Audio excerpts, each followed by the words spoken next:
नमस्कार। पिछले अंकों में हमने छोटे-छोटे नंबर को मल्टीप्लाई करना सीखा था डिस्ट्रीब्यूटिव प्रॉपर्टी के अनुसार। अब बड़े नंबरों को जब मल्टीप्लिकेशन की बारी आएगी तो किस तरह से मल्टीप्लाई करेंगे, उसको हम लोग आज के इस अंक में एक्सप्लोर करेंगे। इससे पहले कि हम लोग बड़े नंबरों के मल्टीप्लिकेशन को सीखें, एक बार ये जानना बेहद ज़रूरी है, हालाँकि हम लोग पीछे उसका बात कर चुके हैं कि नंबर्स को लिखा कैसे जाता है। तो एक बार रिकैप कर ले रहे हैं जल्दी से। तो देखिए, अगर हमारे पास कोई एक ऑब्जेक्ट होगा तो हम लोग उसको एक स्पॉट से दिखा रहे हैं, ठीक है? अगर 2 ऑब्जेक्ट होंगे तो उसके लिए 2 का यूज़ करेंगे, 3 ऑब्जेक्ट होंगे तो 3 का, और इस तरह से 9 तक के ऑब्जेक्ट को हम लोग किससे एक्सप्रेस कर सकते हैं? 9 से। जैसे ही 10 ऑब्जेक्ट होंगे, यानी इस प्रकार का 10 पीसेज इकट्ठा होगा, अब हम लोग उसको एक ग्रुप बना देंगे और इसको नाम दे देंगे टी, टी फॉर 10, ठीक है? फिर जैसे ही जो टी है वो 10 बार इकट्ठा होगा, तो उसको हम लोग 100 बोल देंगे। एक नया ग्रुपिंग तैयार करेंगे, उसको 100 बोलेंगे, और जब 100 खुद 10 बार इकट्ठा हो जाएगा, तो उसको हम लोग एक फिर से नया ग्रुपिंग बनाएंगे 1000। फिर जब 1000 10 बार इकट्ठा हो जाएगा, तो उसको हम लोग 10,000 का एक नया ग्रुपिंग तैयार करेंगे, और जब 10,000 10 बार इकट्ठा हो जाएगा, तो उसको लाख का एक नया ग्रुपिंग तैयार करेंगे। तो इस बारे में हम लोग बात पहले कर चुके हैं, ठीक है? तो आपको ये ध्यान रखना है, 10 टाइम्स अगर 1 हुआ, 1 कितनी बार? 10 टाइम्स, तो उसी को हम लोग क्या बोलते हैं? 10। और जब 10 10 टाइम्स होगा तो 100, और जब 100 10 टाइम होगा तो उसी का डिफिनीशन है ग्रुपिंग साइज 1000, और जब 1000 10 टाइम्स होगा तो 10,000, और जब 10,000 10 टाइम्स होगा तो उसी को हम लोग लाख बोलते हैं। तो ये बेसिक चीज आपको बिल्कुल क्लियर होना चाहिए। क्या आप जानते हैं कि जब हम किसी नंबर में, जैसे मान लेते हैं हमारे पास एक नंबर है 13, इसमें जैसे ही हम 10 से मल्टीप्लाई करते हैं तो 13 के आगे एक जीरो लगा देते हैं।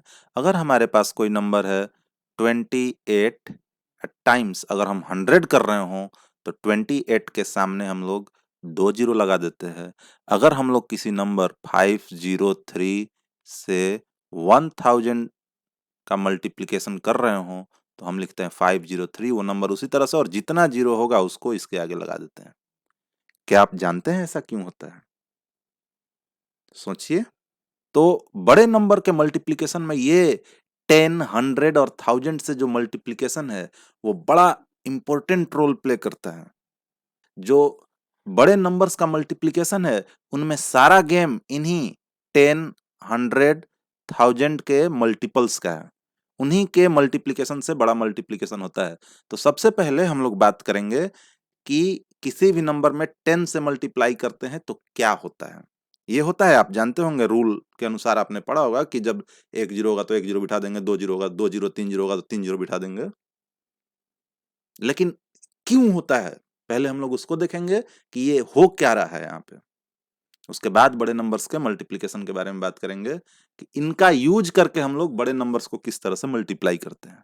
तो सबसे पहले हम लोग एक एग्जांपल के लिए कंसीडर करते हैं, एक नंबर 23 मान लेते हैं।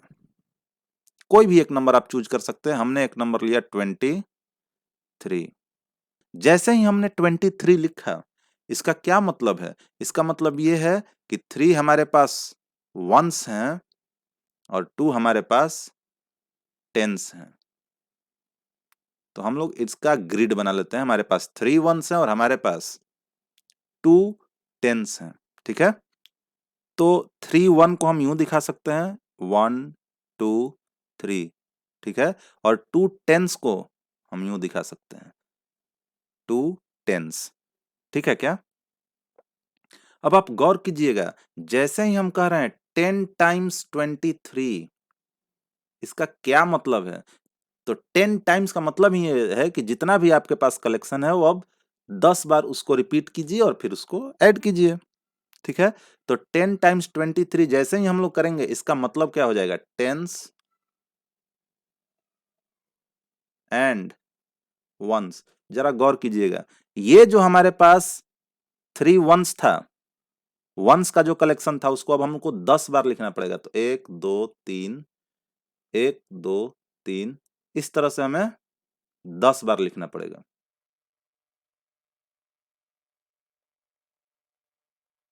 तो आप देख सकते हैं कि हमने ये जो 3 था उसको 10 बार रिपीट कर दिया। 1 2 3 4 5 6 7 8 9 और ये 10। बिल्कुल उसी तरह से जो 10 हमारे पास था, जो भी जितना भी था, अगर हम 10 से मल्टीप्लाई कर रहे हैं तो इसको भी हमें 10 टाइम्स रिपीट करना होगा।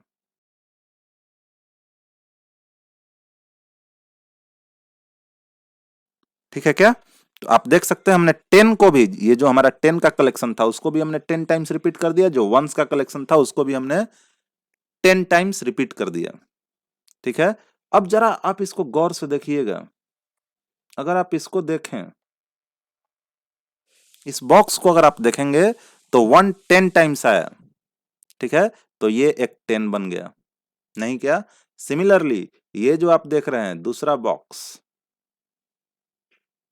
इसमें भी 1 कितनी बार दिख रहा है? 10 टाइम्स। तो उसी को हम क्या बोलते हैं? 10। और ये जो आप देख रहे हैं ये भी क्या बन गया? एक 10। गौर कीजिएगा। फिर उसी तरह से यहां पे आइए बात करते हैं।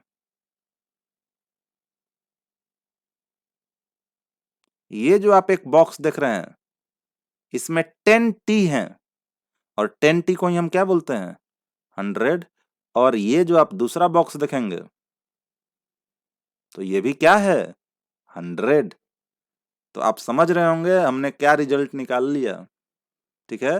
तो अब हमारा आंसर क्या होगा ये देखिएगा। वंस, टेंस और फिर 100। ठीक है क्या? अब आप गौर कीजिए, हमारे पास 3 टेंस हैं। ठीक है? तो टेंस के कॉलम में हम कितना लिखेंगे? 3। हमारे पास 2 100 हैं, इसलिए 100 के कॉलम में क्या लिखेंगे? 2। और वंस हमारे पास कितने बचे? कितने लेफ्ट ओवर बचे? एक भी नहीं, इसलिए वंस के कॉलम में क्या लिखेंगे हम लोग? 0। तो आपको ये समझना होगा कि जब हम 23 टाइम्स 10 करते हैं तो 23 के आगे 0 नहीं लगाते, बल्कि 23 को एक प्लेस पीछे पुश करते हैं, एक प्लेस पीछे शिफ्ट करते हैं। ठीक है? क्योंकि वंस के कॉलम में अब कुछ नहीं बचा। तो जो पहले 23 था, अब बेसिकली हो क्या गया है? यहाँ पे ये 1 है, ये 10 है और ये 100 है। 100 में कुछ भी नहीं था। जैसे ही आपने 10 से मल्टीप्लाई किया, जो 3 1 को काउंट कर रहा था, अब वो 10 को काउंट करने लगेगा, और जो 2 10 को काउंट कर रहा था, अब वो 100 को काउंट करने लगेगा। और इस तरह से आपका नंबर हो जाएगा 2 100 और 3 10, और 1 के पास कुछ भी नहीं बचेगा, और इसीलिए हम क्या लिखते हैं? 0। ठीक है? तो एक और खूबसूरत बात आप देख सकते हैं, हमने 10 टाइम्स 3 रिपीट किया था यहाँ पे। 10 टाइम्स 3, अब वही क्या बन गया? गौर से देखिए, 3 टाइम्स 10, यानी कम्यूटेटिव प्रॉपर्टी, जिसका बात हमने पिछले अंक में किया था। उसी तरह से यहाँ पे हमारे पास क्या था? 10 टाइम्स 2 इकट्ठा हुआ था, और उसी को अगर आप गौर से देखेंगे तो क्या बन गया? 2 टाइम्स 10। ठीक है? तो आप इस बात को समझें कि जब हम किसी भी नंबर में जैसे 46 टाइम टेंस कर रहे हैं, 46 टाइम 10 लिख रहे हैं तो हम 46 को, ये जो भी नंबर है, एक एक प्लेस शिफ्ट कर दे रहे हैं। तो जो पहला प्लेस था वहां पे कुछ भी नहीं बचा, 0, फिर 6, फिर 4। अब आप सोच सकते हैं क्या कि जब हम 100 से मल्टीप्लाई करेंगे तो यही दो चीजें दो दो प्लेस शिफ्ट हो जाएंगी। अगर 46 टाइम्स अगर मैं 100 करूं, ठीक है, तो पहले प्लेस पे कुछ नहीं, दूसरे प्लेस पे भी कुछ नहीं, क्योंकि हमें दो प्लेस शिफ्ट करना है बाएं साइड। ठीक है? तो हमने दो प्लेस 6 को शिफ्ट कर दिया, तो पहले दो प्लेस पे कुछ भी नहीं बचा, फिर 6 एंड फिर 4। तो अब आपको ये समझ जाना चाहिए, अगर हम लिख रहे हैं 2 टाइम्स 1000, तो इस नंबर में 2 पहले प्लेस पे है, और अगर हम 1000 से मल्टीप्लाई कर रहे हैं, यानी यहाँ पे 3 जीरो है, तो इसको 3 प्लेस शिफ्ट करना होगा बाएं तरफ। तो अब पहले प्लेस पे कुछ भी नहीं, दूसरे प्लेस पे कुछ भी नहीं, तीसरे प्लेस पे कुछ भी नहीं। तो पहले यहाँ पे 2 था, अब इसको 3 प्लेस हमने शिफ्ट कर दिया, तो अब 2 हमारा कहाँ आ जाएगा? यहाँ पे। तो ये आइडिया है, हमने 10 से मल्टीप्लाई करके दिखाया। क्या आप यही काम खुद से 100 से मल्टीप्लाई करके कर सकते हैं। Please try. अगर आपको हमारा प्रयास अच्छा लग रहा हो तो प्लीज चैनल को सब्सक्राइब करें तथा अन्य लोगों के साथ शेयर करें। Thank you.